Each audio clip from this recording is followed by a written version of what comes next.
Welcome back to another Sunday night roundtable discussion show here on the OHIO podcast. We're glad you decided to join us this evening. Hit that, smash it, punch it, whatever you got to do. Hit that like button, everybody, tonight. Let's make sure we get as many people out there on the webosphere joining us this evening for what's going to be a great show, everybody. We are the official Ohio State podcast of The College Huddle. Head on over to The College Huddle where you can find us and 86 other of our closest friends from coast to coast covering their favorite schools, including, believe it or not, Illinois, the school that we just beat. So we're going to be talking a lot about that game. Make sure if you need, for whatever reason, you need to email us or contact us, you can do so by emailing the show at theohiopodcast@gmail.com. Check out our website, theohiopodcast.com, where you can read articles from myself, Chris, and other people, and find all of our social media links over there. And by all means, check out the new Patreon channel. It's buzzing over there. You got Buck Vader over there. He's a Buckeye insider, dropping knowledge on all of you before all the other insiders even think about trying to post it. He's got it done and taken care of already. It's free. It's $5 or it's $20. We've got it tiered that way, so depending on what you want, it's going to be on over there at Patreon, and the link is right below us here in the show notes right below. Joining us this evening for our roundtable, to your right, my left, that is King Buckeye, Alex. Good evening, Alex. Good evening, boys. Of course you would have a Illabuck somehow. Good evening, boys. Staying in Columbus is our good friend Illabuck here. Was there ever a doubt? No, of course not. But nice to keep this beautiful, beautiful piece of Ohio State history right where it belongs in its hometown of Columbus, Ohio. So, go Bucks. Wild man, welcome this evening. How you doing? I can't. Not with that. Come on, don't lead off with that. Come on. I'm sorry. There are so many great rivalry trophies out there. It's ridiculous. A turtle. What does a turtle have to do with Ohio or Illinois? The second oldest trophy in Big Ten history. It is. Sir. But Alex, come on. It just doesn't make sense. If this was versus turtle. Maryland, it makes sense. Hey, you know what? Back in the day, I guess we both decided that a live turtle was the right trophy for this rivalry. Yeah. So, our special guest this evening, he is a former Buckeye. He is a national champion. He is now a two-time guest on the OHIO podcast. He was first on the Buckeye Lounge. Now he's with us this evening on a Sunday night. Donnie Nickey, welcome to the OHIO podcast, my friend. Hey, guys. How are you? Thanks for having me on, man. I appreciate it. Yeah, no problem. Before we dive into it tonight, tell everybody what you're into, man, what you're doing. Plug anything you like. You're our special guest. You're the man of the hour. Go for it. Man, I'm trying to be the best husband, best father, best human I can possibly be. Man, I had a great career at college, great career in the NFL. And I'm just trying to give back to my kids and coaching football and trying to bring up the next generation and give the gift that was given to me and try to bring up the next ones. Awesome. Where are you coaching at? Man, I didn't coach this past year, but I'm going to coach in Brentwood, Tennessee. So I coached for the Brentwood Blaze as a youth league, and then hopefully get on at Ravenwood, where my son will go to high school. Well, I tell you what, I'm sure you've got a spot waiting for you there, my man. I'm sure that there is going to be a place for you there on that coaching staff, brother.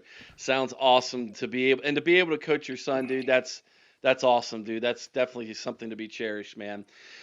All right, guys, let's dive into it tonight. Ohio State 34, Illinois 16.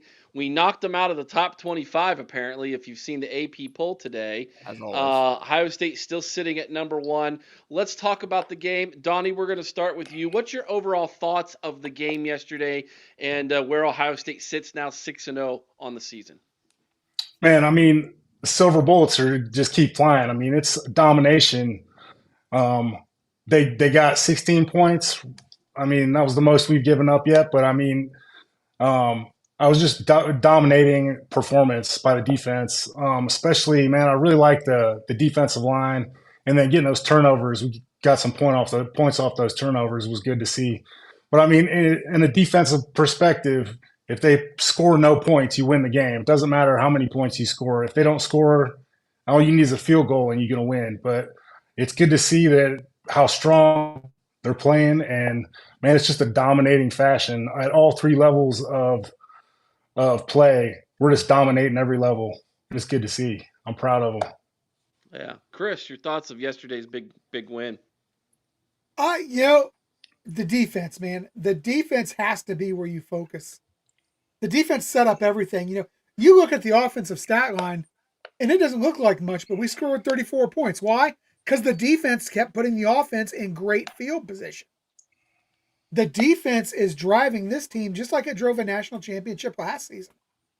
I'm telling you right now, it's scary to think of. This defense may be better than last year. That's frightening. The naysayers can say what they want. This defense is legit. And yeah, they gave up 16 to Illinois, but you know what? Luke Altmaier, there's talk that he may be one of the first quarterbacks off the board in the draft. This is not some chump team. These guys are a serious team. They were ranked number 17 for a reason. Yeah, they've got 2 losses, but it looks like they may be to the 2 best teams in the country.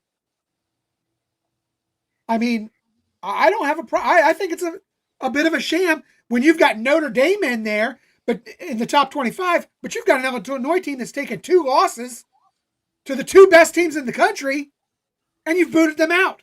Why? Where's the sense? Alex, your thoughts? Yeah, so for me, this was like a tale of 2 halves, right? The first half, offense scores 20 points. I thought they could have got a little bit more. They had chances, but, I took a 20-3 at half and said, okay, good. Then the second half, I think the defense got a little lackadaisical. But credit to Illinois, too. They started going up tempo on us at the end of that first half. Really start, and I've been saying this for the last few weeks. There's some soft areas in that zone coverage that like Washington was finding here and there. Minnesota for a drive found them, and then they couldn't find them the rest of the night. So there's definitely some things from that defensive game tape from the second half that we could really work on. This next week we shouldn't get challenged, right? We're playing Wisconsin. But going into the bye week afterwards, especially, we got some time to really work on these things, tighten some things up. I'm sure Matt Patricia will point those things out. And Ryan Day even said it himself. He would have liked to have finished the game a lot stronger than they had. But can you really be mad? I mean, it's 34-16. I figured this, if it wasn't Washington, this team would be the first team to break double digits on us. Can't be too mad at it. They got turnovers finally after a few weeks of not having any. So, overall, great performance, a lot to learn from on both sides of the ball.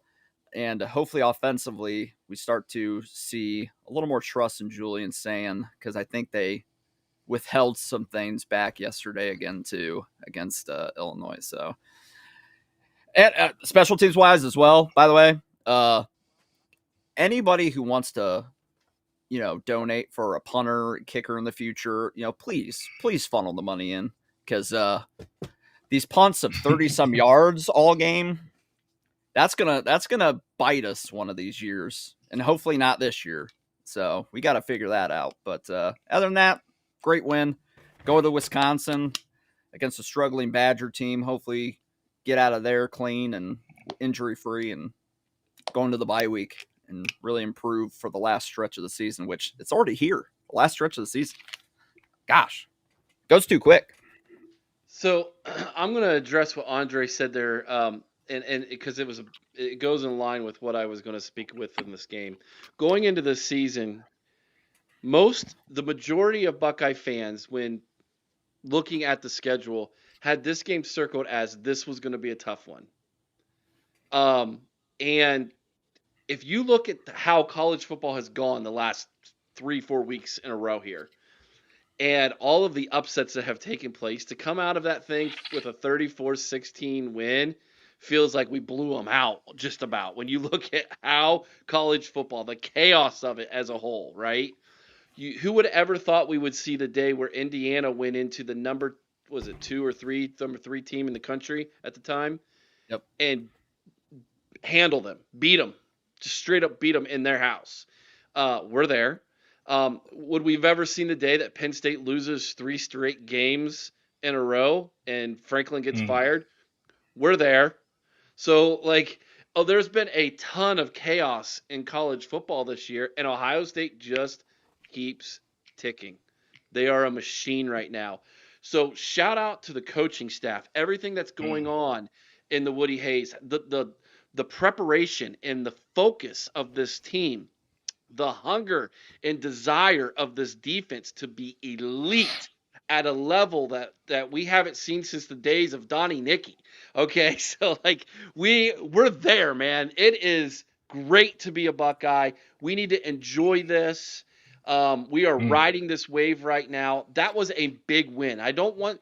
It feels like we're a little bit kind of like ho hum Illinois. Chris, you're right. That Illinois team has lost 2 games to the number 1 and number 3 team in the country. And they might not lose another one. Their toughest game is at Washington remaining on their schedule. Yeah, that'll be a tough one. They might end up 10-2, 9-3. That was a good football team. You went into their house, and Donnie can attest to this. That is not an easy place to play. We tend, when we go to Champaign, Illinois, funky things happen there. I don't know. Maybe it's that wooden turtle that Alex is holding up. I don't know. But got some voodoo in there. Yeah. Bad luck. $2 super chat, RK Mangoes, Penn State Sports Talk. We got a Penn State guy in the chat. He said front and center. He calling them out. Yeah, that guy came in this year talking all kinds of trash and 3-3. Now where are we at? Well, all right, quiet. guys. It is our time. We're going to get to James Franklin. Don't worry. We'll get to him. It is time to hand out letter grades this evening, guys. This is one of my favorite things to do every single week when reviewing the game that was. Let's take the offense first, since that was the portion of the ball that statistically was a little rough yesterday, but there's some good things I'm going to point out here. 166 passing yards in the game, 106 rushing yards, pretty even, pretty level there. That's kind of what Ryan Day's shooting for.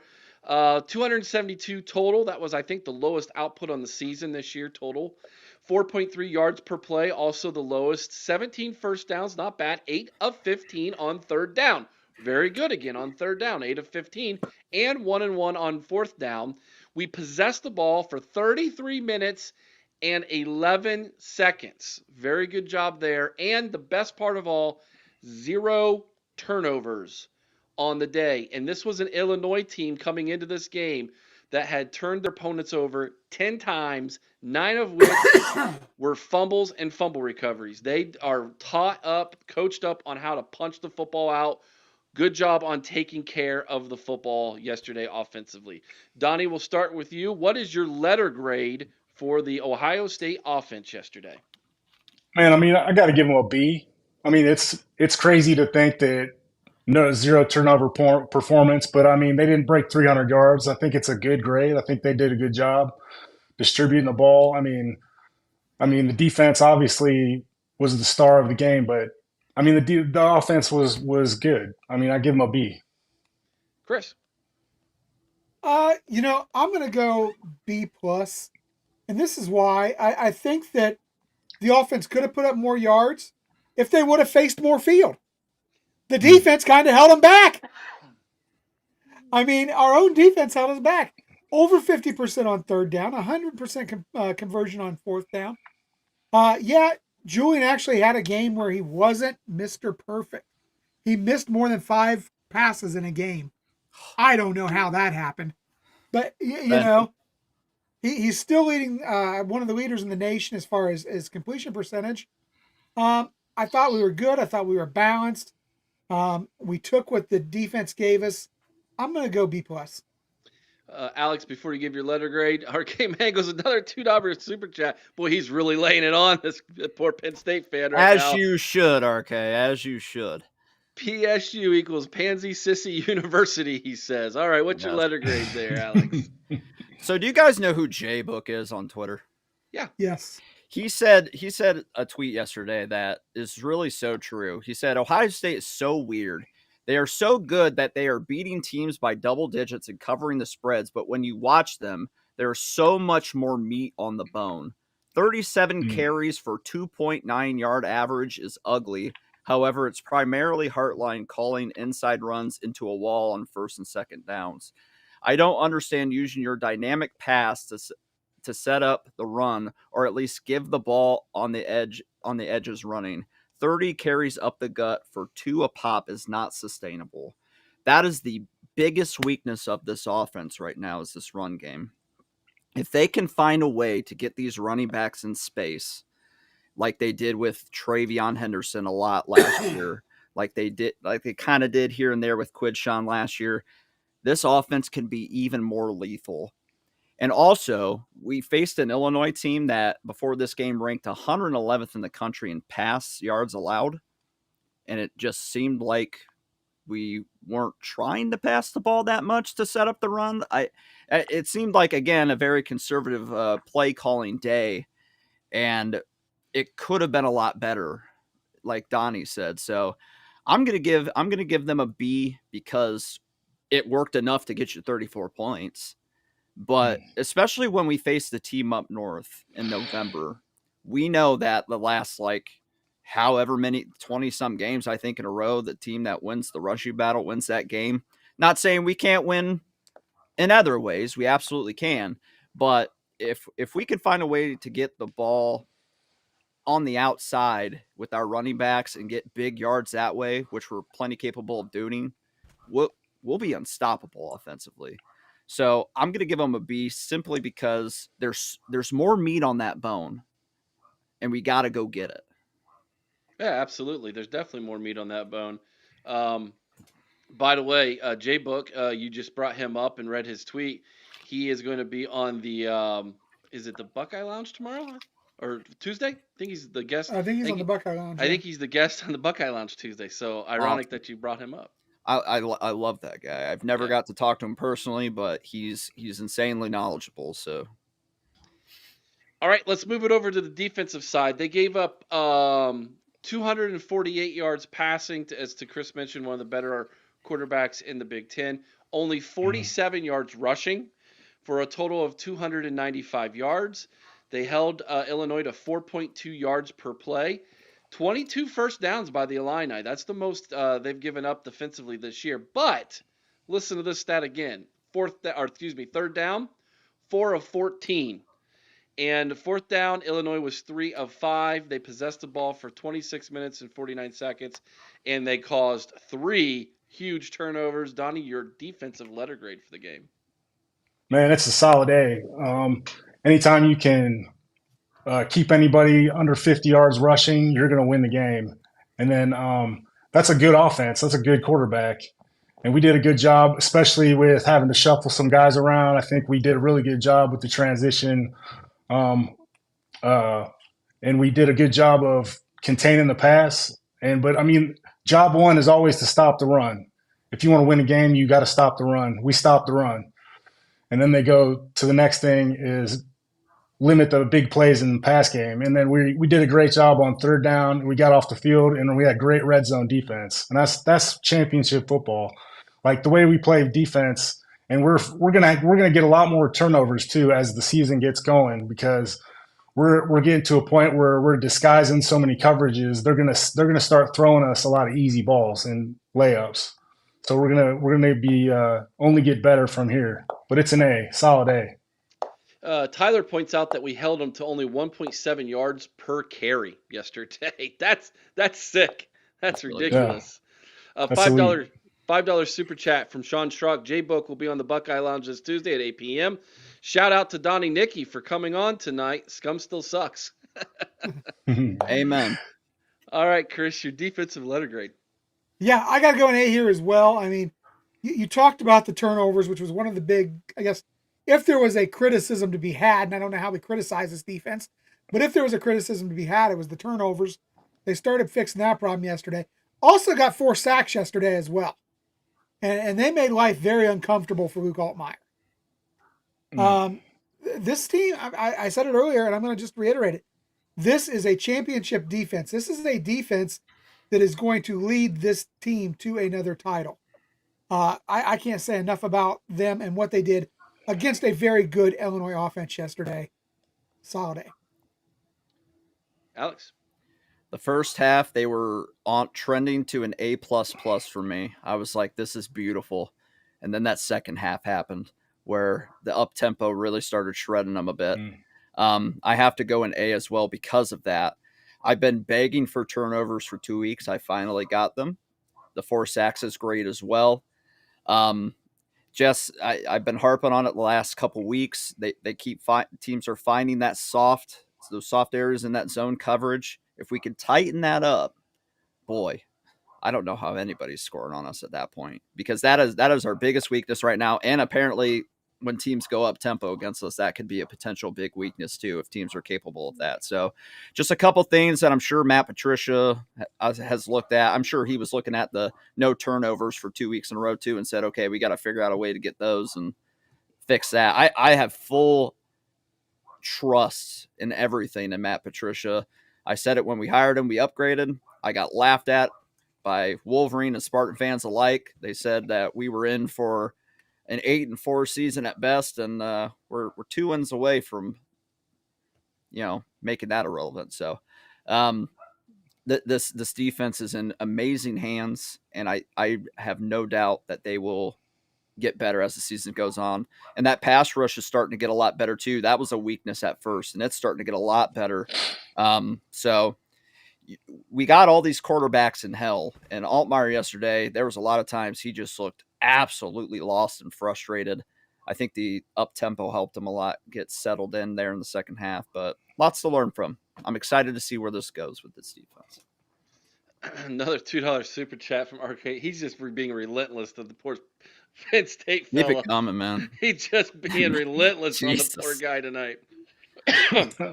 All right, there's your grade card this evening for Ohio State's win over Illinois. It's time to hand out some Buckeye Leafs now, everybody. To reiterate, we hand out a possible 6 Buckeye Leafs for the offense, 6 for the defense. We keep track of how many you win during the year from us, and at the end of the season, we tally it all up and give you all an idea of who had the most Buckeye Leafs on their helmet from the OHIO podcast. We're going to go back in reverse order, so that means, Alex, we're going to start with you. Let's start with the offensive player of the game. This is hard. Because everybody wide receiver wise is so even. The 2 running backs, CJ and Bo, are so even. Saying, he had a above average day. It could have been a lot better, I feel like, but that's not his fault. That was the play calling's fault. Just because I feel like he's not going to get many of these for the rest of the year, I'm going to give it to CJ Donaldson simply because he had those 2 rushing touchdowns. And, outside of throwing 2 touchdowns himself, I feel like he really helped in that red zone offense yesterday. So I'll give it to him. All right, good one. Chris. I can see Donaldson, absolutely. I think he's a great choice. But for the second week in a row, I got to go with the guy that kept saying clean. I thought Severveld had a great game. He is out there. He may be not just the best tackle in the Big Ten. He may be the best tackle in the country. Agreed. I truly believe that right now. For the 3rd time this season, Julian Sam was upright the entire game. I'm going to go with Austin Severveld. I will say this, though. He almost got Jeremiah Smith killed. He almost got him killed. He did. He almost got him killed. So. That was a bro. Someone get a hand on the guy. Somebody. He just split right down the middle of our blocker. Yeah, you knew exactly where I was going with that. I thought you had him. I was like this yesterday. Oh God. Oh God. Yeah. But you're right. What? His PFF grade is the number 1. It's the highest grade for left tackles in college football right now. I don't think he's given up 1 sack, and until last week, and maybe still right now, I have to go double check. He hasn't even given up a pressure yet. Yeah. I think that's still upheld. That's insane. And this guy this was a backup guard last year, and he might be the best tackle in college football. Great story, man. Love it. All right, Donnie, your offensive player of the game. Man, I got to give it to Julian Saying. He made the plays when they came to him. He he took advantage of the good protection and stood upright and made good throws, accurate as usual. But I mean, he gets better every week, and I mean, he's going to have a few ridiculous games coming up as we move forward. Can I just chime in here real quick and ask Donnie this as a former player?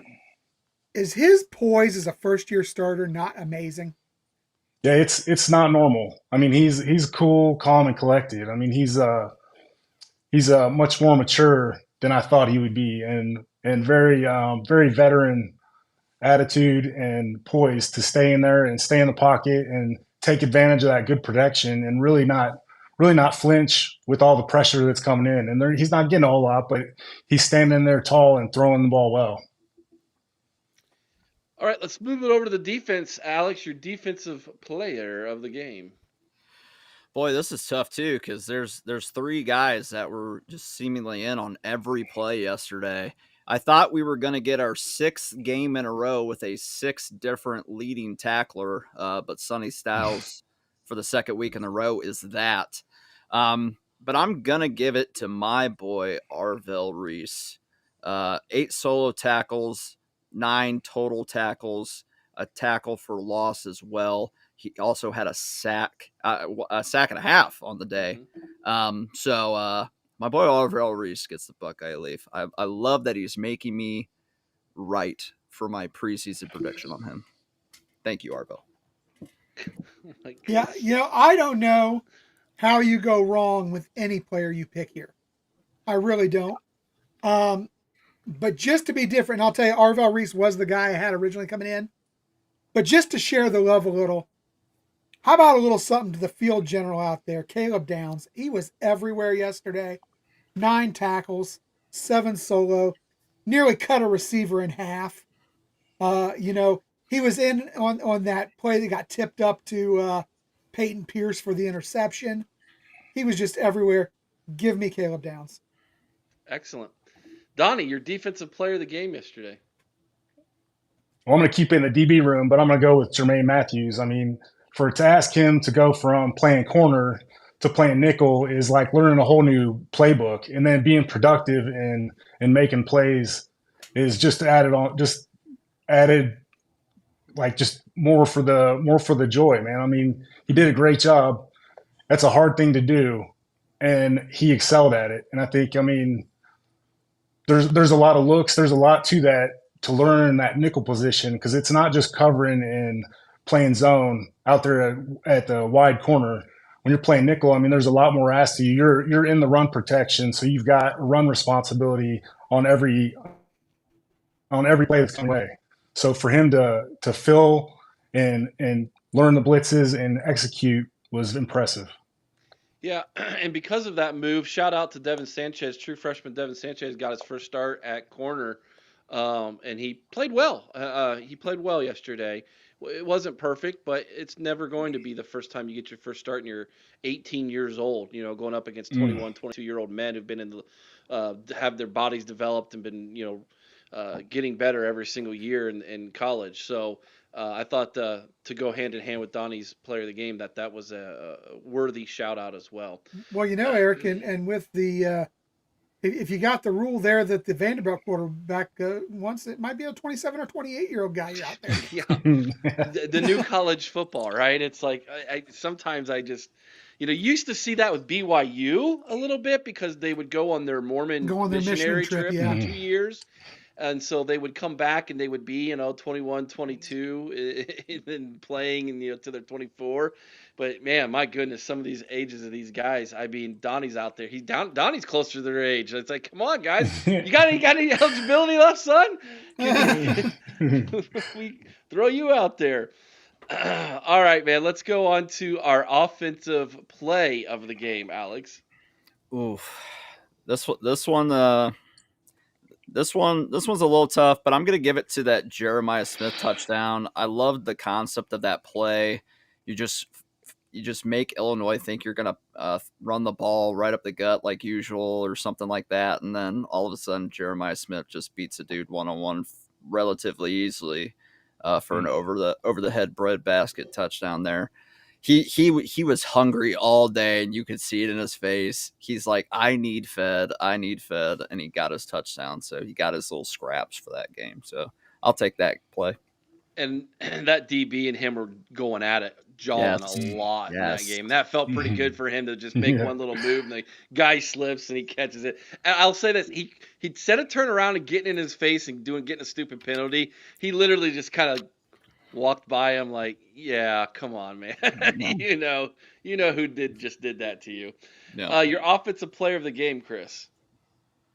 Offensive player of the game? Play of the game. Sorry, yes. You know what? Give me CJ's second. Was the first or second? I think it was the second touchdown. The one where he had to like really push through after getting stopped just short. I think that was his second. That was the second one, I believe. You're right. Yep. Cool. Yeah. Donnie, your offensive play of the game.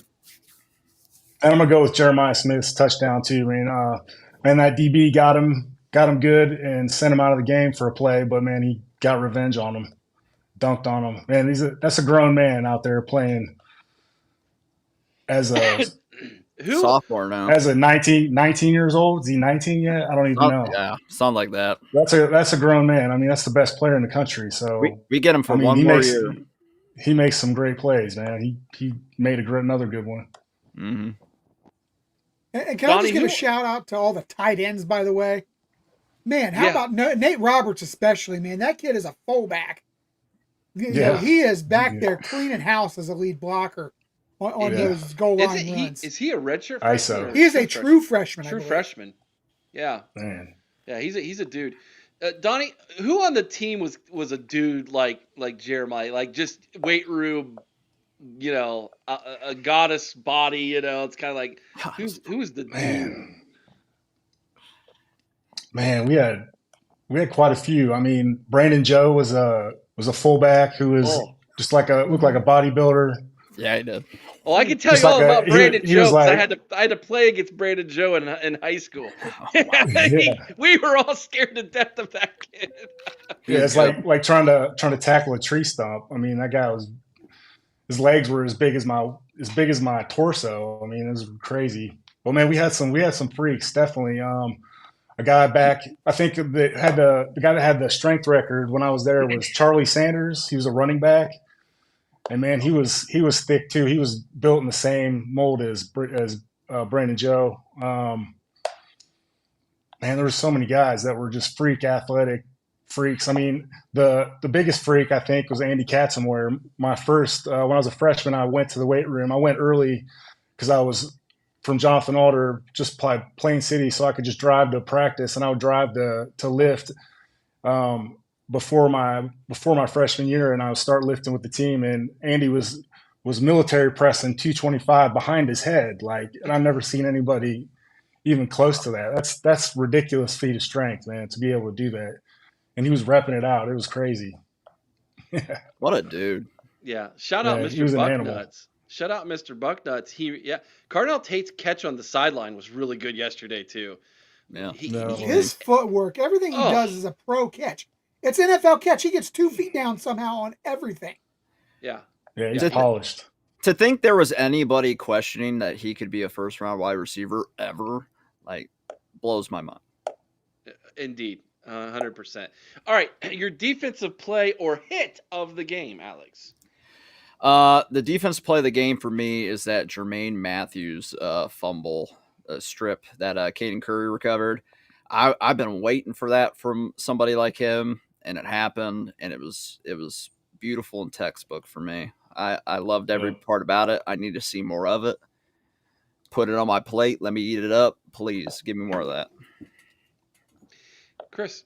You know, I talked about it a little bit earlier, Eric. I got to go back to it. I have never seen a wide receiver nearly get cut in half by a tackle before. Caleb Downs nearly cut that guy in half.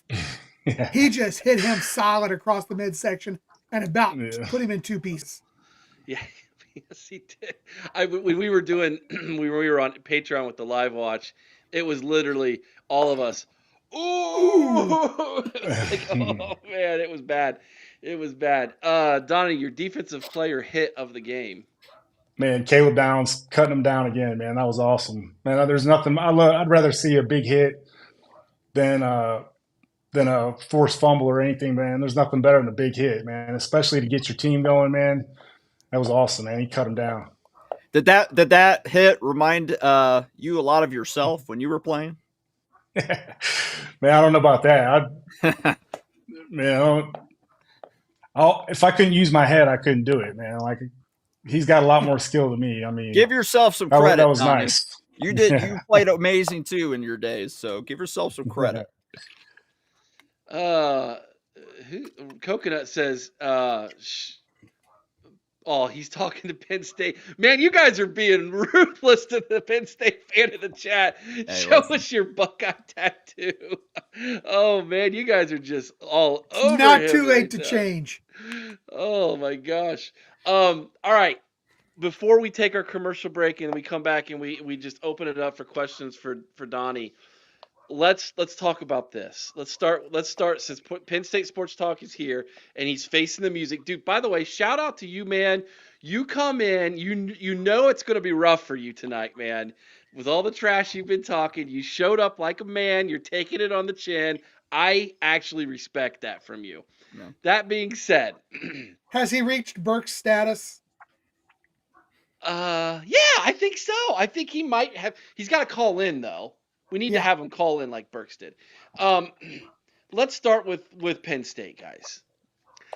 I've been racking my brain to try to come up with a scenario in my lifetime that I can point to and say there was a team with that much expectation going into the season that fell apart like that quickly.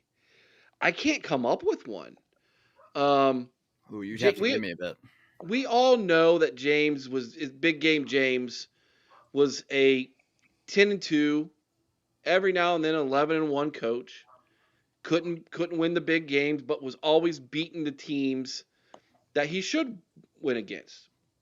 And then somehow that loss to Oregon has just spiraled that team to some dark places. And you could tell it was not good in the press conferences. Like, you could tell things were not right. James was not present in the press conferences.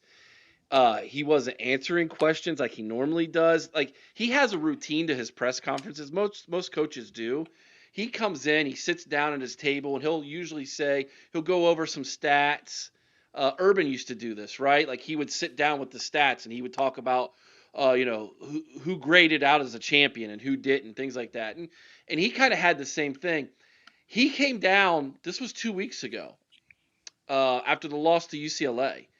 He sits down, he's got his papers, he starts to read, and then he loses his train of thought, doesn't finish anything, and you could tell it was really uncomfortable in there. And then this happened. And I don't know how many videos you've all watched, but the fans were just relentless. And it was, you could tell he was worried about his children and his wife walking back to the locker room. Because just the things that, and Donnie, you know this, playing at Penn State, that fan base, well, they're going to let you hear what they think about you. Yeah, for sure. And so they had turned on him viciously. Yeah. They had turned on him. And I knew then, I told everybody yesterday, I even made a video about it for the College Huddle. I go, he can't coach another game.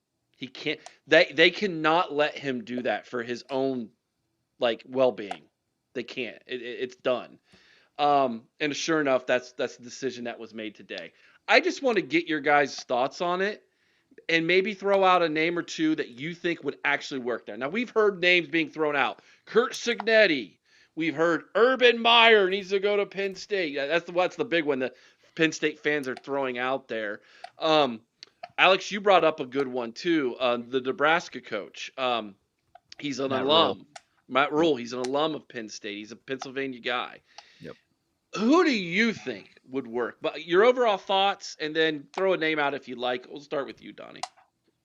Man, I think what happened with James Franklin is at some point he lost the team. I mean, I think the pressure games he couldn't win. I don't think he came back with the proper approach and like, hey guys, this is where we need to get better. It was just kind of more excuses. Or at some point, he just lost the team. Man, the team wasn't buying what he was selling to them after they lost. I don't think there was any self accountability either on, hey guys, this is where we could have gotten better.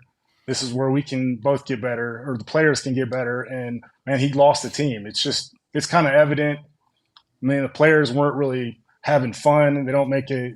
It's no fun to lose those big games. I mean, especially when you lose to somebody that you're not supposed to lose to. Man, you either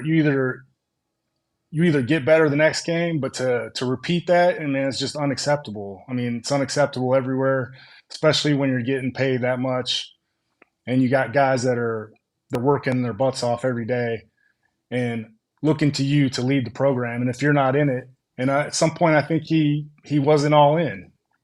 I don't know if it's the money, the pressure, whatever it was, but I mean, he's out. So who's going to replace him? Man, there's going to be so many good people to fill his shoes. I can't think of anybody off the top of my head.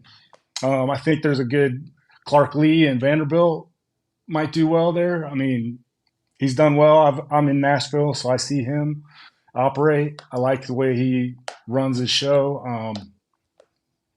I don't know anybody else, but that would be my one guess.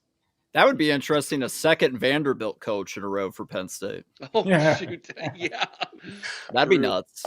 I had this prediction early in the year because I thought if things go swirly, I could see James Franklin going back to the SEC. Don't you see him going to Florida and turning Florida around? I think Florida would be happy for a while at 10-2 after where they've been. Eric, I think he's taking a vacation. Eric, they wanted Urban Meyer fired year one because he lost 3 games. And imagine if they had gotten their way. But that's a different Florida team right now, man. They're hurting, buddy. That fan base is still they're worse than Penn State fans. They're hot and heavy for Signetti right now. They want everybody is though. So that would be career suicide going to Florida for him. It really would. I think he brings up Clark Lee. Just coach swap.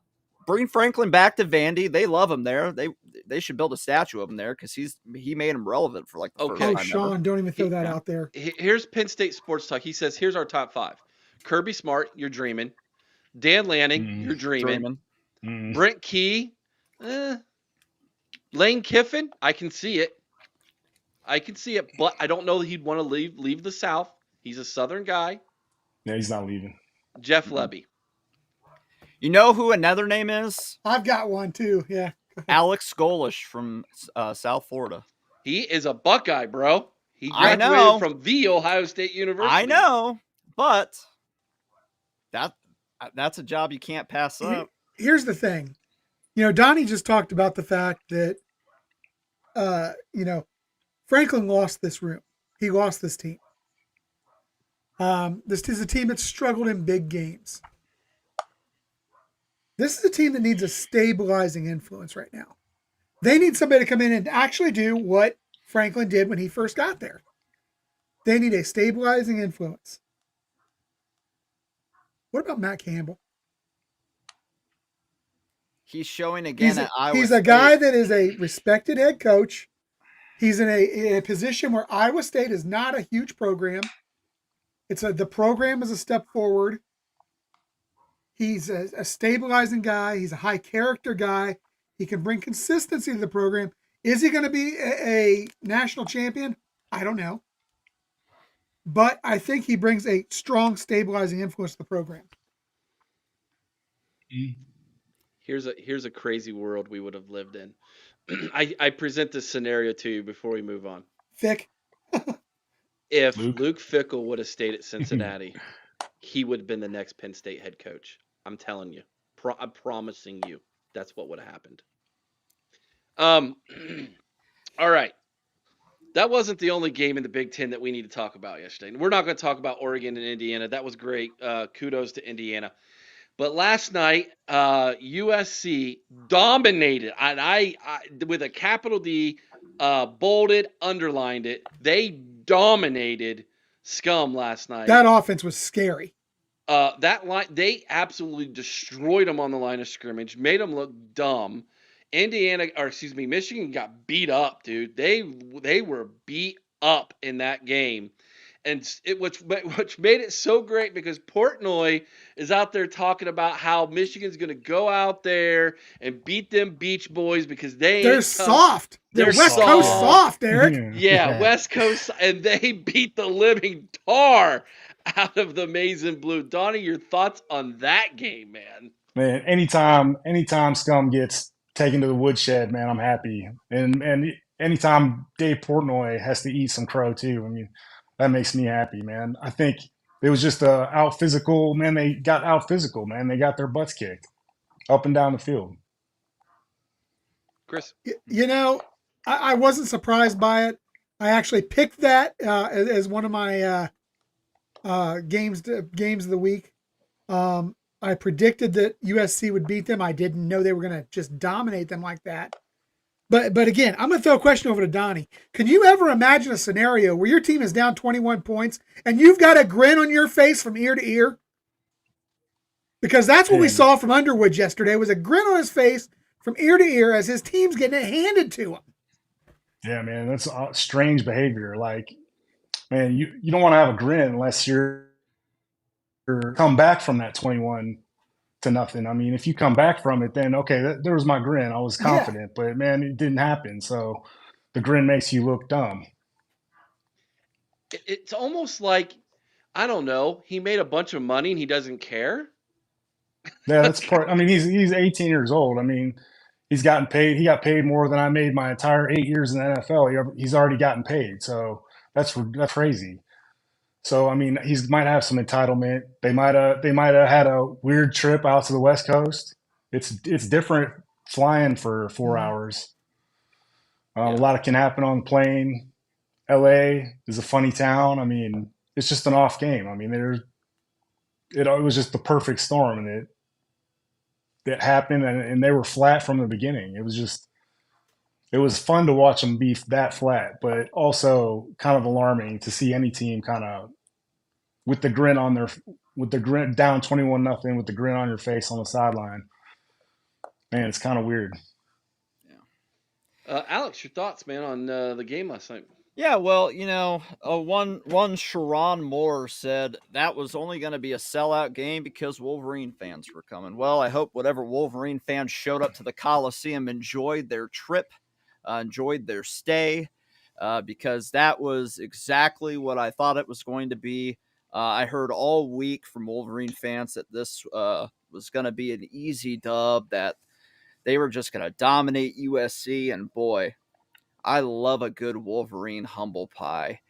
And, of course, the only Wolverine humble pie that's going to cure my appetite is November 29th. And if it's because of Matt Patricia's unit, that's going to make it 1,000 times better after the crap they talked about him.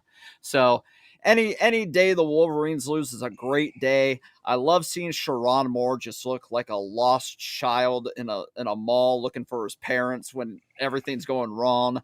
It just brings so much joy to watch their fans melt down on Twitter and other platforms and make excuses. Like I saw one say, "Oh, it's going to be a tough sled the rest of the season with the NCAA, the College Football Playoff Committee, and the refs against us." And I'm like, here we go. The refs. That's all it was. Anytime Ohio State beat them, I even have screenshots of the 62-39 game where they said the refs were the reason why that happened. So I hope that the world is healing. We'll see November 29th if it's healed plenty, if it goes our way. But for now, I'm just going to enjoy their misery and hope that it just gets even worse, especially if they lose to Washington this coming week. If your name's not Auburn, you're not allowed to complain about the refs. Yeah. Oh my gosh, the Auburn officiating was awful. That was crazy. Yeah, RK Mango is another $2 holler. Underpants, aka Underwood, or aka as Lee pointed out Bryce underwhelming. Underpants. Was uncomfortable the entire game. Yeah, he was. So this was the third time I've actually got to really sit down and watch them play. He's not progressed at all. There's been zero progression this year from him. Zero. Mm-mm. And then go back and look at those first two games from Julian. Look at the third and fourth game. Look at the fifth and sixth game. He's getting more comfortable in the offense. He's actually ran, I think, a couple different game plans. And, he's won a more conservative one a couple times. They've opened it up a couple more times. And he seems to be more and more comfortable. He's not making nearly the amount of mistakes that we're seeing from Underwood. It's to me, I just don't see the argument where you're going to be quote unquote developed at Michigan as a quarterback. It's not happening. He said it himself. There's video evidence of him saying that he chose LSU over them because their QB development was, and then he didn't say it, but he said it. If he was still at LSU in the next year or two, he's probably a Heisman winner because he's not starting this year, number one. Yeah, exactly. So he's getting a year to at least prepare himself and get better. Yeah, but in that system with those weapons they always get, that's why Jane Daniels came in from Arizona State and became a Heisman winner. That's why Joe Burrow came in from Ohio State and became a Heisman winner. They have a system right now where it's tailored to his expertise, and they develop. They're never going to get developed at Team Up North. And they say, oh, well, look at J.J. McCarthy. He got drafted top 10. Well, yeah, that's because the Minnesota Vikings are dumb and they overreached for the most above average quarterback of all time. Alex, nobody hands the ball off better than J.J. So I'm saying any more criticism. I'm just saying, Oh, you guys are funny. I think he's just in too deep, man. He's too young. They're putting too much on him, putting too much pressure, and the playbook's too complex.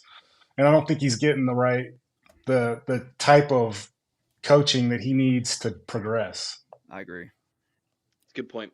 All right, we're going to take a quick commercial break, give these guys an opportunity to get a drink, use the restroom, whatever they want to do. When we come back, we'll ask Donnie all kinds of good questions. If you have a question for him, put it in the chat, with a super chat if you don't mind. That way we make sure we see it. We'll use the super chat questions first.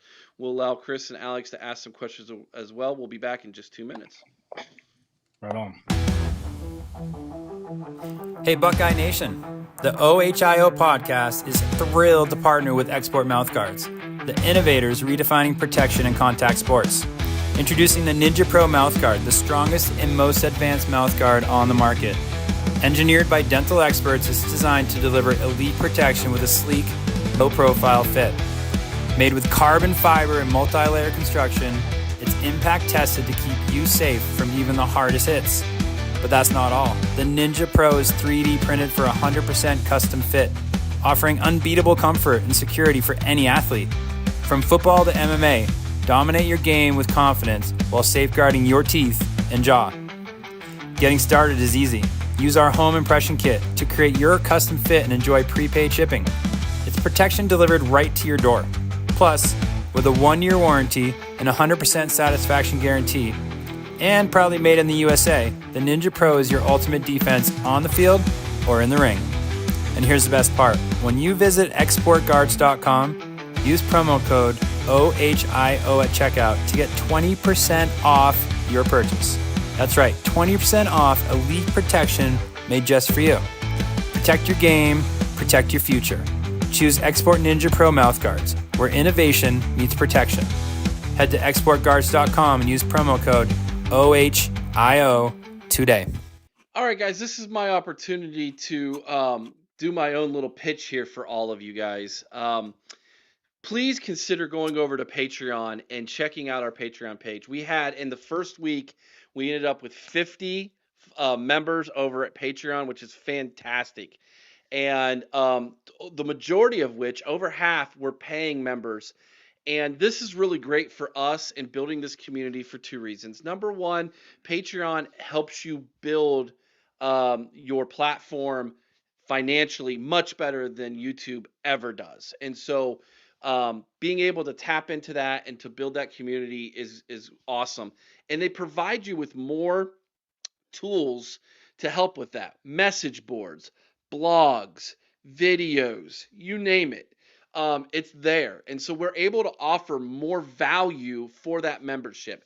If you're currently a member here on YouTube, I want you to go ahead and not renew that membership on YouTube and go to Patreon and move your membership over there, because you're going to get so much more, way more than you ever would get here at YouTube. Don't worry, we're going to stay here on YouTube. We're going to keep doing everything we do here on YouTube, but all the extra membership content, all the good stuff is going to be over there on Patreon. So please consider that, guys. And anybody who's a Patreon member who's in the chat, they will tell you the value is fantastic. You are going to love it. Yeah, there you go, Buck Vader. You won't be disappointed. Trust me, he will make sure you won't be disappointed. I promise you. Chris is going to have a video dropping about why he has so much disdain for Marcus Freeman. So he might be the only human being on the planet who does, but he's going to drop that video because I'm going to respond to him. And Chris, they want a cage match between you and I, my man, very soon over on Patreon. We're not gonna have to make that happen, buddy. Eric, I don't want to rough you up too bad, so let's just... yeah. All right, dog. I feel you. There is no way to defend it. Just roll with it. Buy in. Understand. I'm right. All right. I'm gonna hit you with the first punch. Donnie, what's your impression of Marcus Freeman? Man, seems like a nice guy. I don't know him. I never met him. Didn't play with him. He was just after me. So I've played with guys that played with him, and all positive things that have been said. I mean, I don't know that I think he's a good motivator. I think he's a good fit at Notre Dame. But, and I think sometimes the moment might be a little too big for him. And he just doesn't have the experience yet. There you go. All right. All right, Donnie, this is how we're going to roll. I'm going to let Chris and Alex ask a question. I'm going to get the chat's questions lined up, and we'll just fire and match you, my man, and let you enjoy the second part of the show answering everybody's questions. Chris, take it away. All right, Donnie, what are your standout memories from that national championship season? And how do you think being a co-captain with Mike Doss help shape your approach and maybe his approach a little bit towards leadership on the field? Man, before that season, Coach Tressel sent me to a leadership camp called Leadershape. It's like with all the Ohio State, like the band was there, all the different groups on campus were there, and I was the only athletic team member that was there. And so we went through a week of like a vision board. We had to write out our vision, and man, my vision was to bring national championships with an S to the Ohio State University. And man, to see that come true was amazing. And like that, just the season, each game we played, we weren't number one the whole season. We weren't ranked when we started the season. So to each week get better and have those games so close to where we started to believe in each other and started to play for each other. I mean, it was a magical thing. I mean, that's what happens. Great teams have great friendships and close and play for each other. And when you play for each other and you give all out effort every play, I mean, you win games you're not supposed to win. And that's exactly what happened. It was just, man, I mean, the whole season, it was just every play. The most important play was the next play, and we all played for each other. And I've never been on a team since then that's been that close. And man, it was just a great thing. Awesome. Thank you. Alex. So since we're talking about that 2002 Natty, at what point for you, whether it be a game or an off the field moment in practice or anything like that, did you know in your mind that this team was capable of winning the national championship? Man, I mean, I think once we beat Illinois or Purdue, the Purdue game really galvanized it. Like, man, there's something.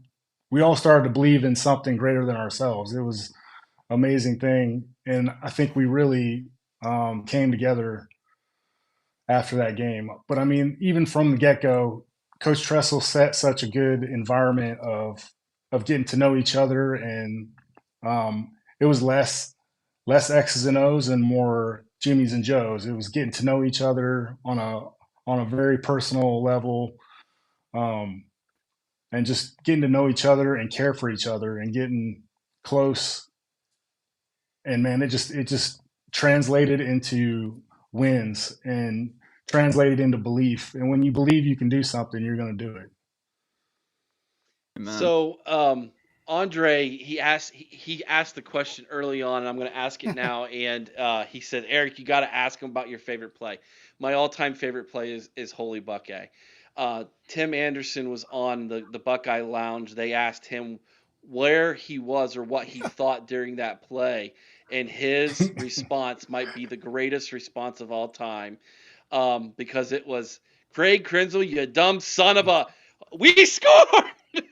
So, where Yeah. were you during the play, and what were you thinking during Holy Buckeye as a defensive guy?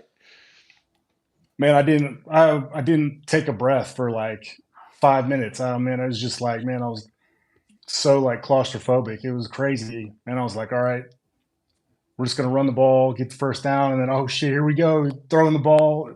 Man, it was crazy. It was nuts, man. It was really like sent from above. So grateful that happened though. Woo! Yeah. Yeah. God. Dude, what a question this is. $5 super chat from Coconut. Donnie, if you could pick any defensive backs from OSU history, who would be your starting four? Wow. Oh man, Jack Tatum. Yep, that's got to be one, right? Man, Caleb. It reminds me so much of Mike Doss too. And to get to play with Mike Doss, I got to go with Mike Doss as the other safety, and then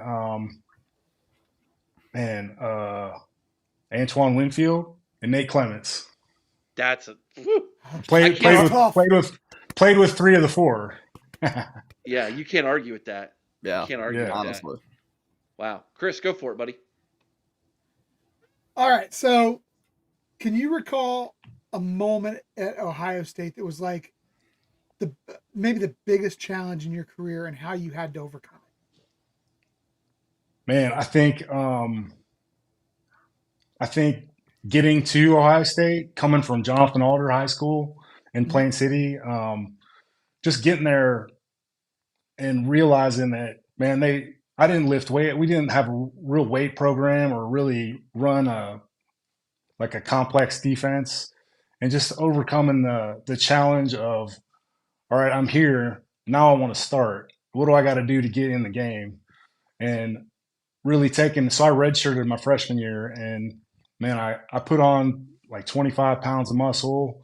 I really dedicated myself to learning the playbook, being in the right spot, making the right calls, getting to know my teammates, and really taking that year to learn.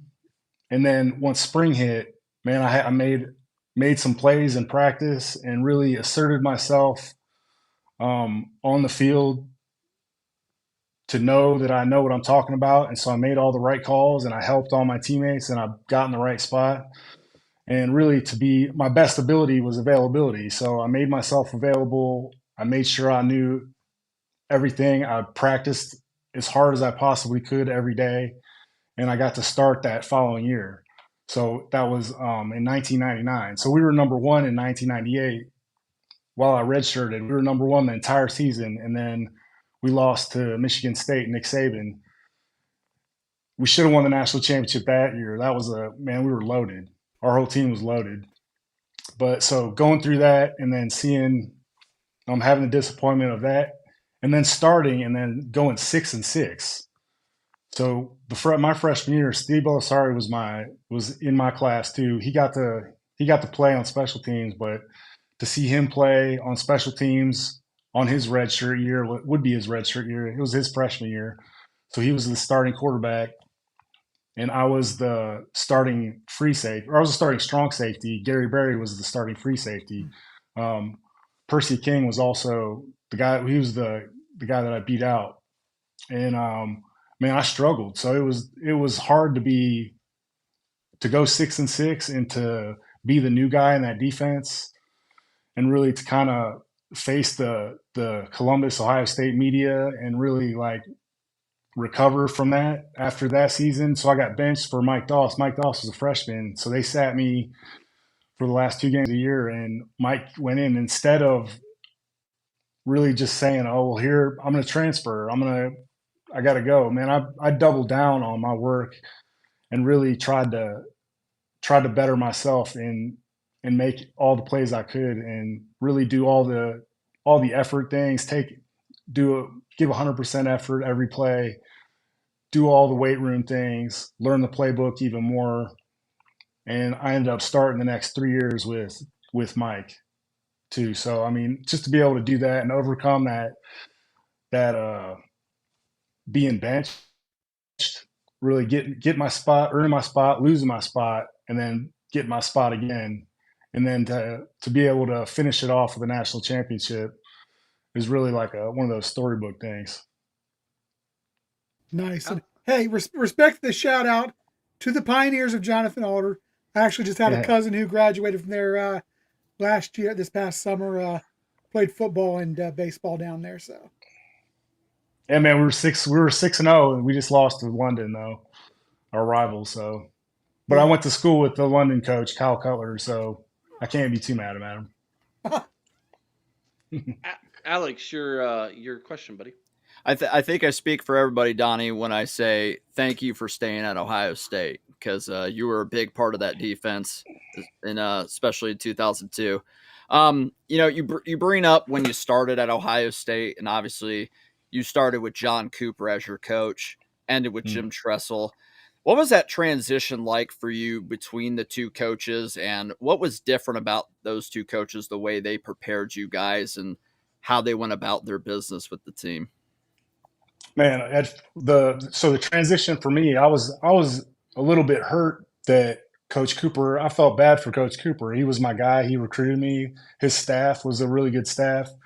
Fred Puggich was the defense coordinator. John Tenuta was my DB coach. He's the one that taught me how to play safety. Like, he taught me how to play safety.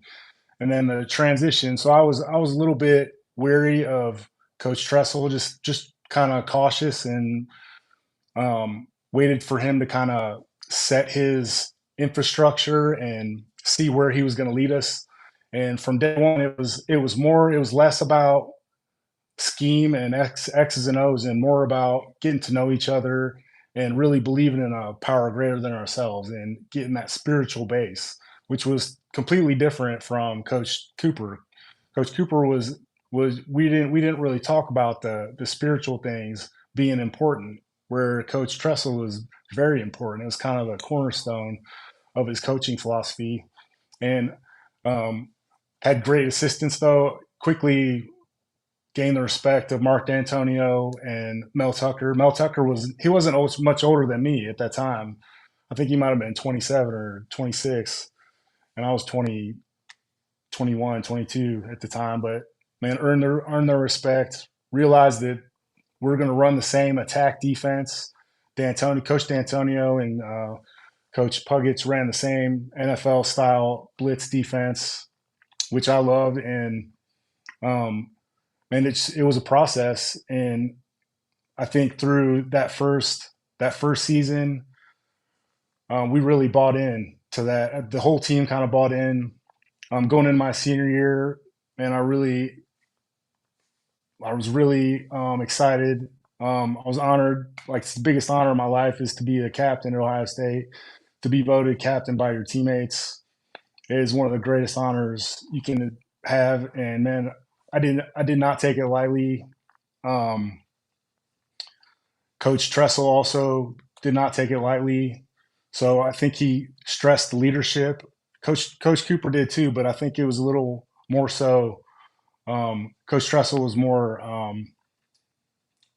stressed leadership and unity much more than Coach Cooper, and it turned out to work.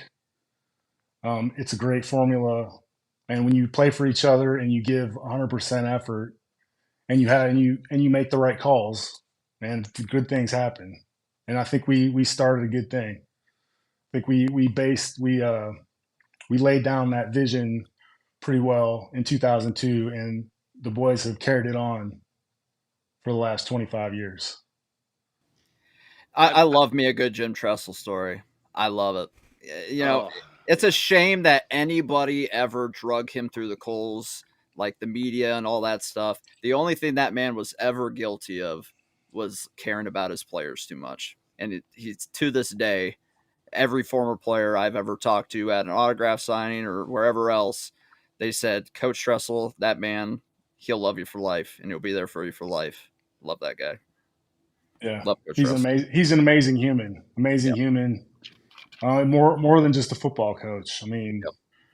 he's a mentor for a lot of people. Mentor for me. Yep. Taught me a lot of life lessons.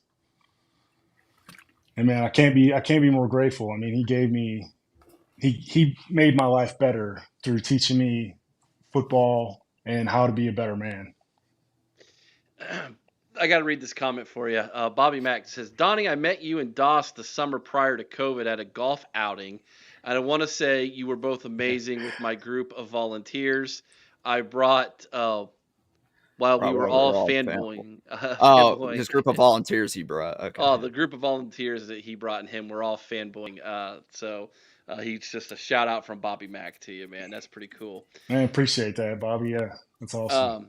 This comment, and then I'm going to ask a question. Then Larry Daniels, you super chatted. Your question's next, buddy. It's just me. Tim79 said Coach Tressel did a commencement speech at my sister's graduation, and he talked about being a good Christian and to pay it forward. That sounds very, very Tressel-like. So I have a theory, and you just danced all over my theory, Donnie, and I want to get your opinion of my theory. And that is that Jim Tressel's faith, he wasn't going to hide that because that's who he is. And so when they hired him to coach football, he brought that with him.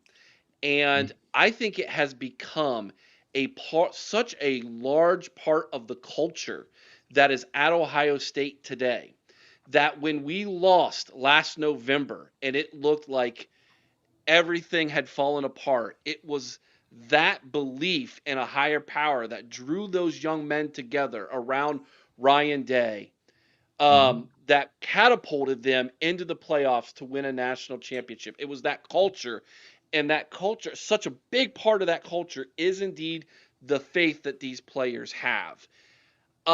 Do you agree with that theory? And if you do or if you don't, I'd love to know your thoughts on that. And again, touch a little bit more about Jim Tressel's faith and building that into the young men all the way back when he became the head coach at Ohio State.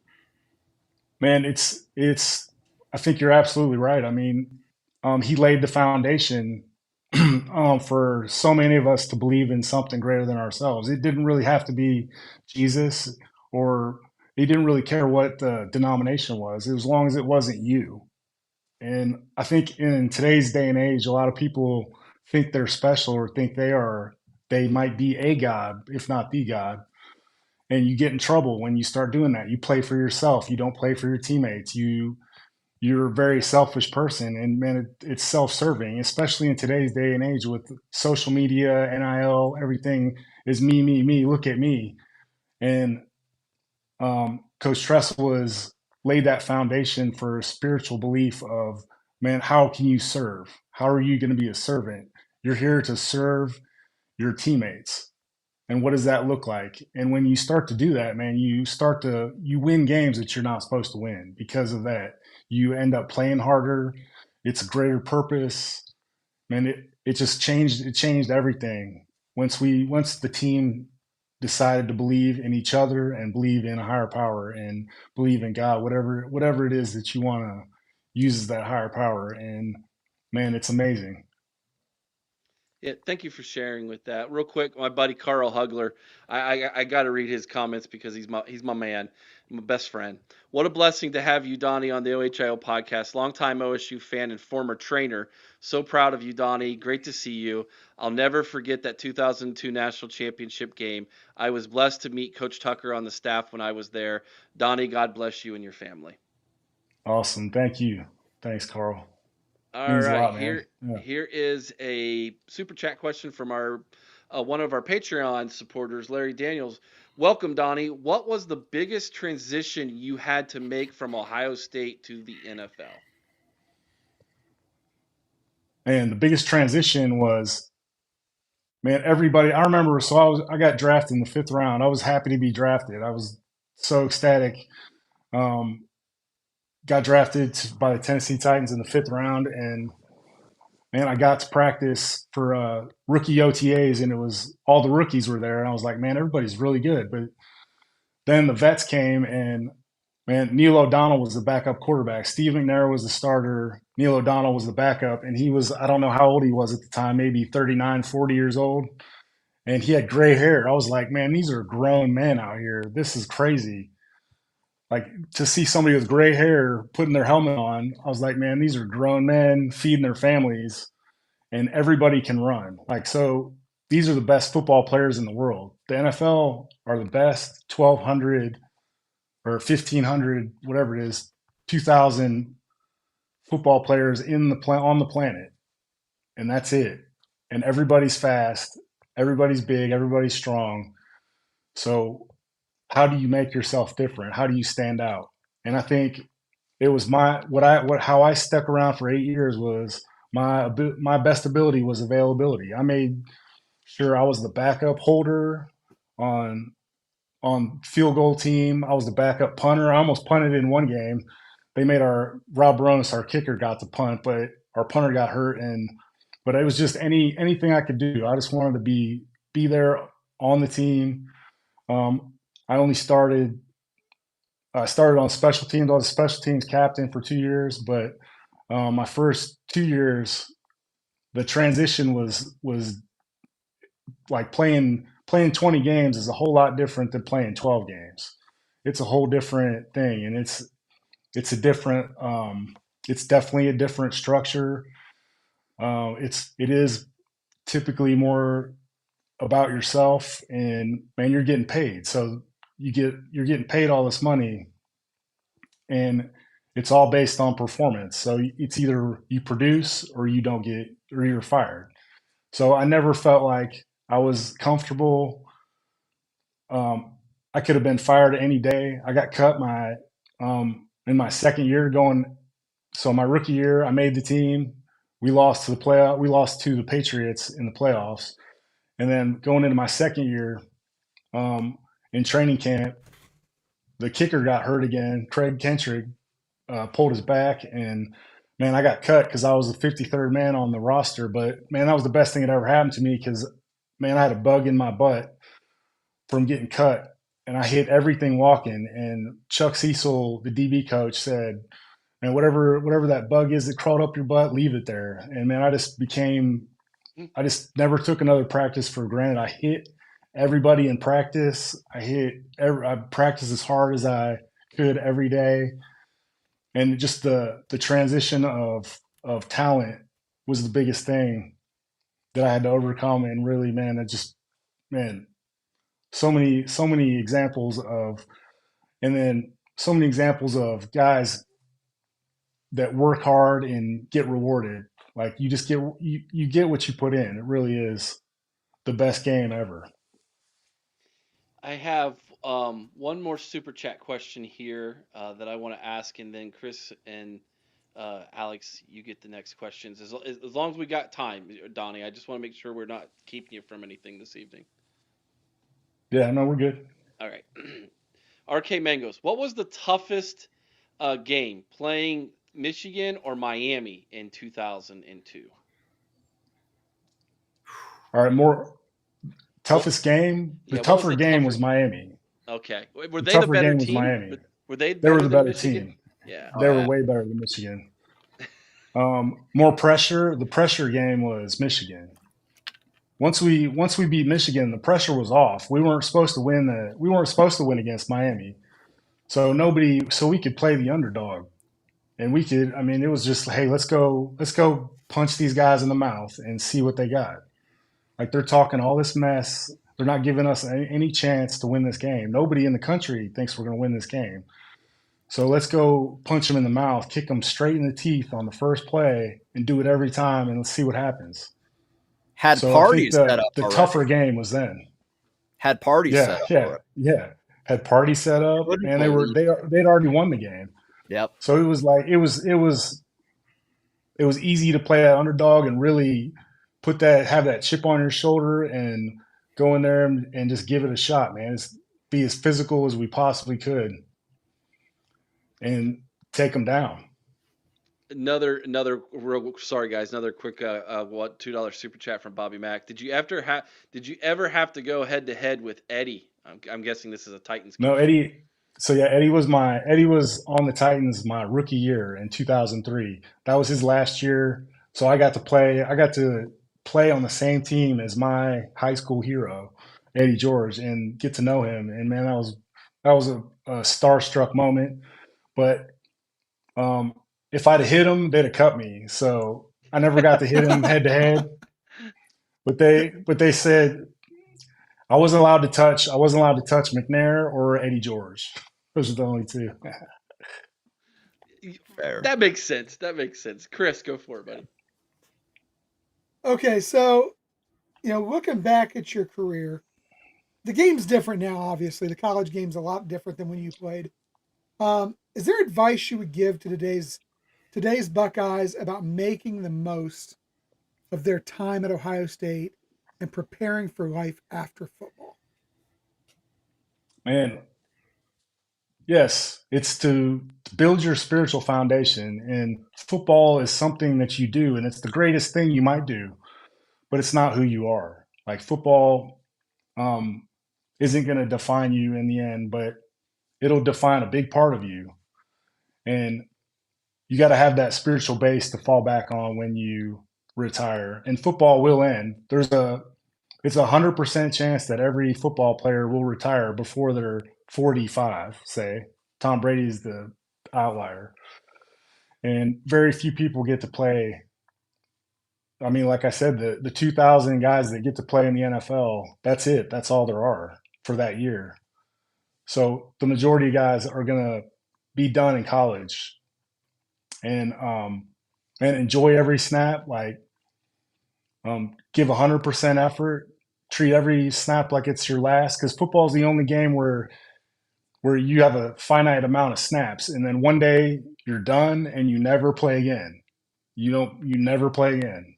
One day you just don't know what that day is. So treat every snap like it's that play, and you'll do fine. Alex.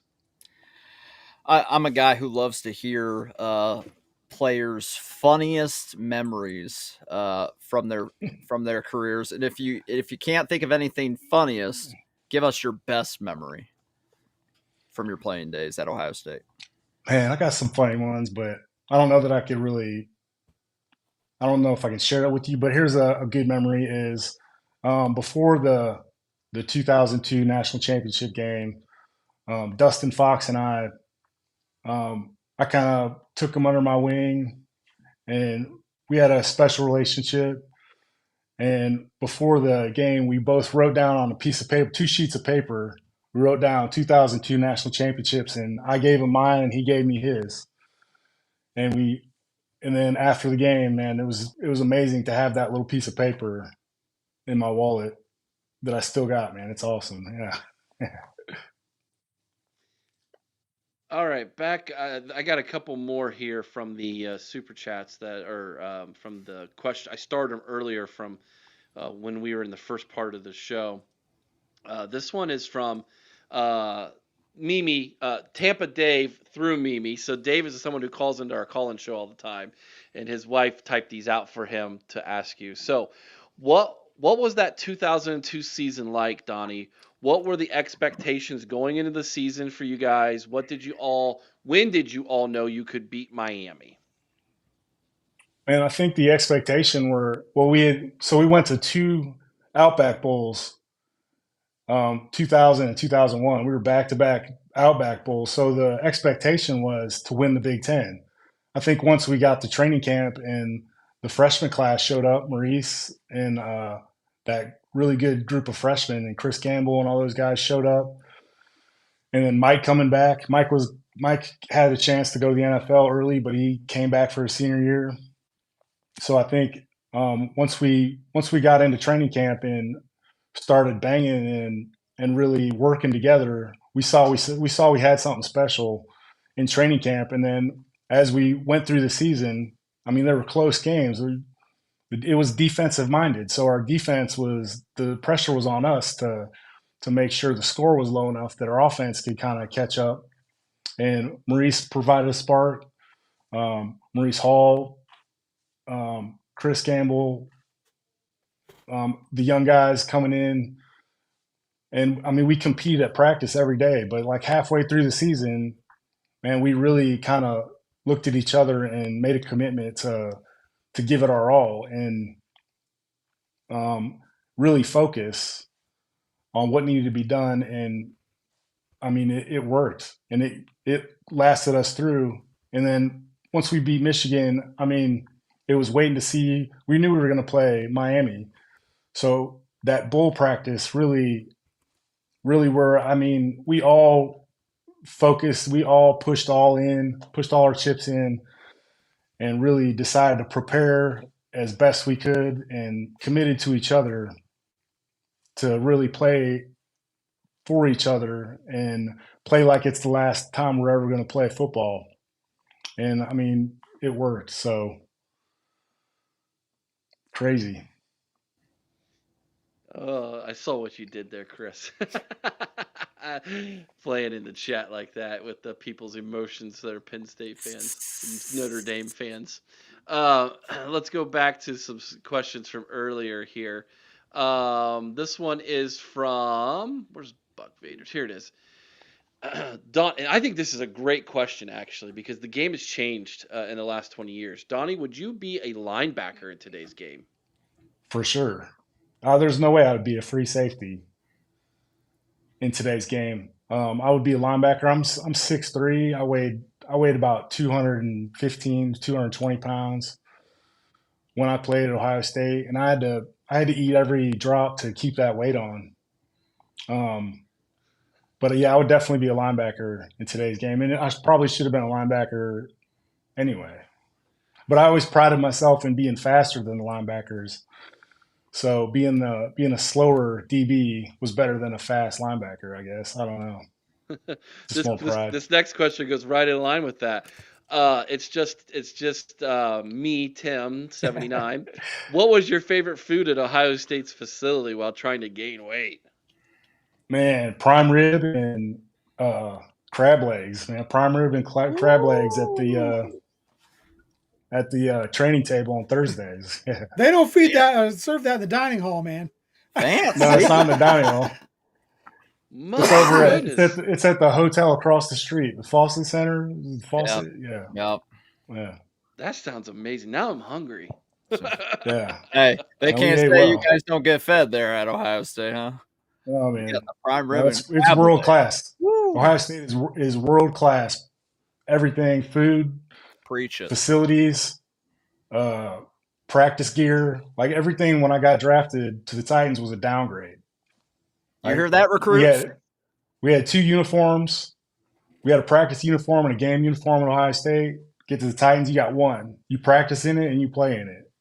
We had Nike stuff, best Nike stuff. We get to the NFL, it's all Reebok. So it was just everything was a downgrade. The facility was worse. Everything was worse. It was crazy. So what you're telling me is Jeremiah Smith should stay until his senior year because he's going to get everything better at Ohio State than he will in the pros, is what you're telling us. Just enjoy it every day. Enjoy it every day. You hear that, Jeremiah? I can bet he will get everything better at Ohio State because we got some boosters will be more than happy to pony it up. Caleb Down. Yeah. Go ahead and stay, man. Hey, now. Yeah.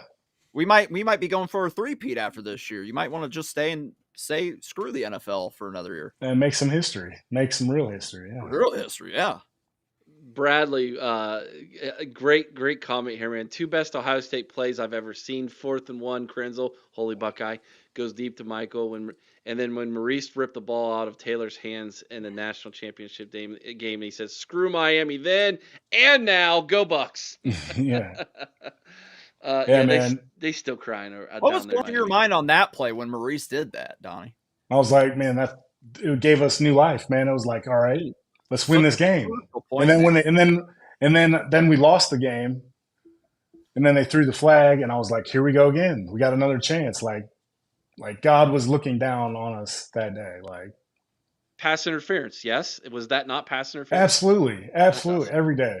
If instant replay existed, that game doesn't even go to overtime. Ohio State wins 17-14 regulation. That ball was caught. That ball was caught. Period. Indeed. True. Indeed. There's a question here about Iggy for you. I figured why not? Let's throw it in here while we're having a good time tonight. We're having a good time, right, everybody? Mm-hmm. Eric Osbeck, our buddy Eric, says, do you think Iggy is regressing a little bit after that game yesterday? Yeah, I think that's what he's asking. Because he was starting to get handsy again. He was a little handsy. Yeah, man, you got to be that way. Like I'd rather him be that way than giving up or getting separation and getting scored on. Like I'll take a pass interference call every day than a touchdown. Like he's not giving up touchdowns. He's just giving up 15 yards. That's better than a touchdown. And he's getting better. Like he just doesn't have he's just freaking out at the end and waiting. He'll get better as he goes with placing his hands, reading the eyes, and reacting to the receivers. It's just the progress. I'd rather him be like this than the other way. So I don't think he's regressing. I think he's just learning the hard way, and he's getting targeted too. Yeah, he is. Yeah, they were definitely going after. Well, they were going after both corners yesterday. But they were letting those guys, for the most part, be handsy on both sides of the ball yesterday. They were. Yeah. One female official though, she never threw one flag the whole game. Yeah, I don't know if she's ever thrown a flag. Bert wanted to let her know that him and his Ozempic. Coconut. Another food question. How about the pregame meal? Pecan rolls, Donnie? They were the best. Oh, I love those. Man, I missed those. They were the best. I never even liked pecan rolls until I got there, and I was like, oh my God, these are amazing. But what a great tradition, man. That pregame meal. Miss that. Every player talks about the pecan rolls, how they all love them, how they all want them. At the golf course. Hey, Mark, good to see you tonight, buddy. Good to see you. Chris, one final question, buddy. All right. I got to ask it of everybody just because anybody, especially if you played for Cooper and Tress, because, there was a lot of love is always given to Tress. There's kind of a certain way fans look at Cooper versus how the players look at Cooper. Because if you talk to the players, the majority of them absolutely loved John Cooper. So looking back at John Cooper, how do you think his legacy is different if the 12-game playoff exists? I think it's completely different. Completely different. How many natties does John Cooper have? Man, he's got a couple. He at least have 2. I mean, 98, we win that. No question. We destroyed Texas A&M in the Sugar Bowl. We'd have won the national championship in 98 for sure. They'd have won it in 96 or possibly. I mean, I think it completely changes it if he's got a playoff system.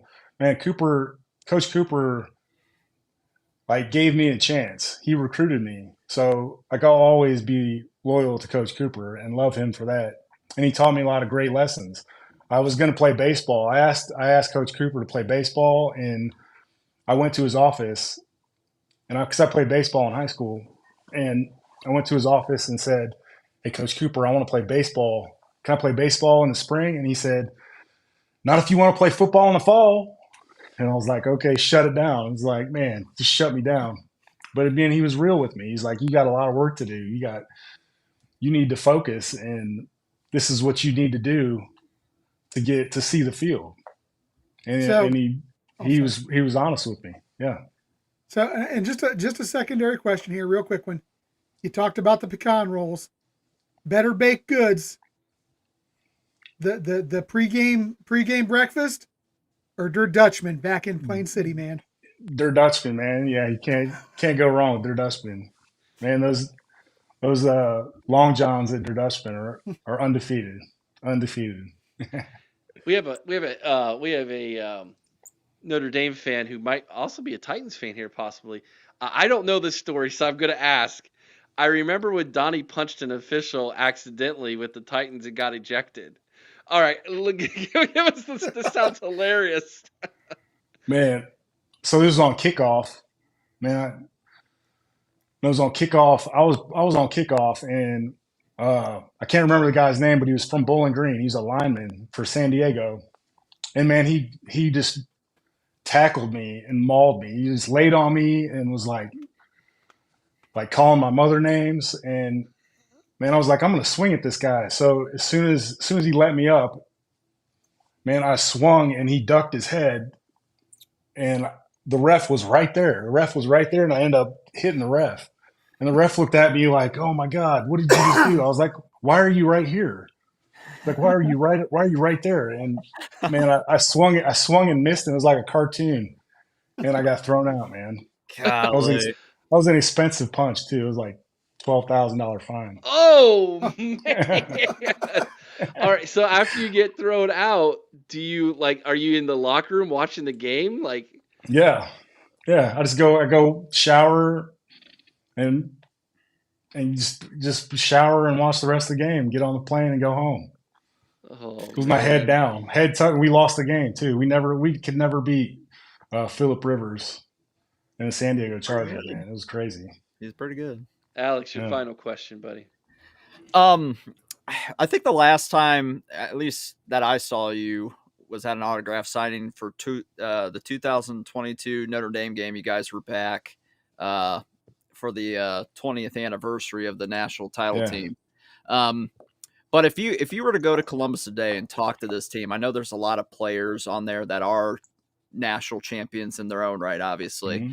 But to the ones that haven't tasted and been through what it's like to grind for that national championship, what would you say to this team if you were standing in front of them right now about what they need to be doing and what to expect from this journey to chase another national championship, or for some players their first?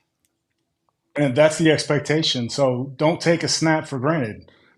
Don't take one snap for granted. Play, every snap in practice, in the game, like it's the last snap you'll ever take.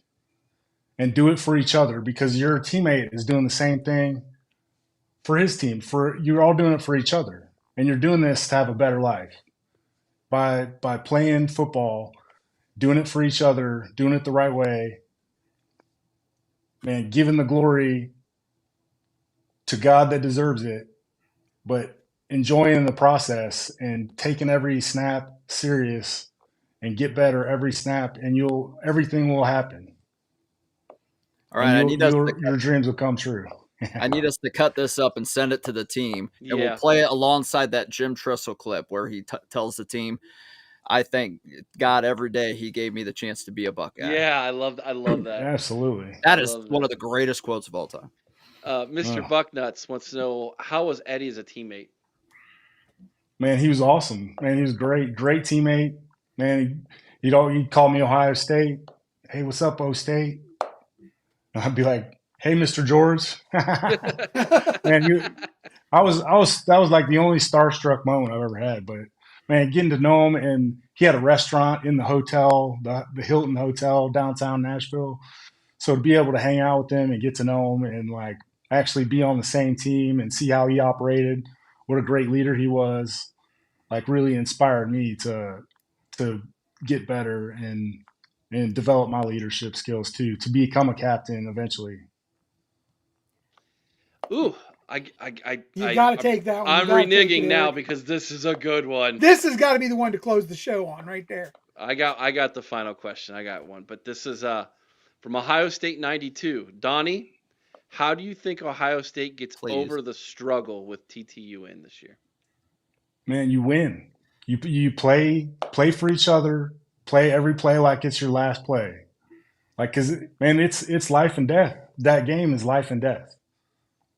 Like, and if you play every play like it's your last play and play for each other, man, you're gonna win. Final question, Donnie. You are a well-known former Ohio State Buckeye. You played in the NFL. You're a national champion. I gotta know, what does it mean to Donnie Nickey to be a Buckeye? Man, it's such an honor. Like, it's such an honor to go to a place that cares about football and really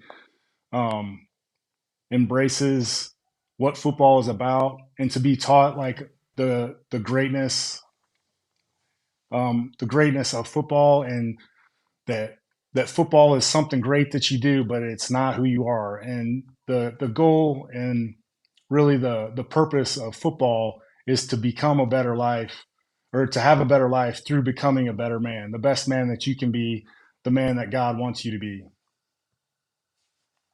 Well said. Well said, my man. This has been a ton of fun. Alex, go ahead and hold up that trophy one more time. Man, where'd that come from? Some river monster? What is that?